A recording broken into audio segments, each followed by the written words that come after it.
কেন করলেন আপনি এরকম? আমি তো বিশ্বাস করে আপনাকে সবকিছু বলছিলাম, তাই না? আপনি বিশ্বাসটা ভেঙে দিলেন আবার। শামিল, আপনার জন্য আমি আমার জীবনের সবচেয়ে বড় একটা ঝামেলায় পড়ছি।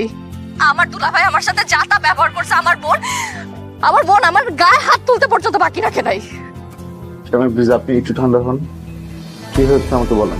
কি হয়েছে আপনি বুঝতেছেন না? আপনার জন্য আমি বাসা থেকে পর্যন্ত বের হইতে বাধ্য হয়েছি।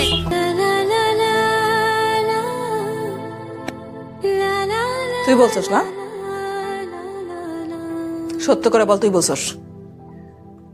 তুই কিন্তু আমার সংসারে আগুন লাগাইতেছস। আমি কিন্তু সব সহ্য করবো না। তোমরা এরকম কেন শুরু করছো আমার সাথে? আমাকে কি মানুষ মনে হয় না?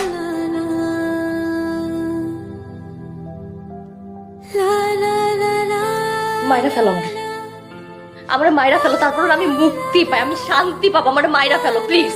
আমার বাচ্চা আমাকে তুই বলতে পারিস না? মরবো আমি। যত যন্ত্র। আমার বিয়ের ব্যাপারটা আপনার ফ্যামিলি জানতো, আমার কোনো সমস্যা ছিল না, কিন্তু আপনার তো বলার কথা ছিল না। আপনি এখন কোথায়? আমি আপনাকে বিশ্বাস করছিলাম, আপনি ভেঙে দিছেন।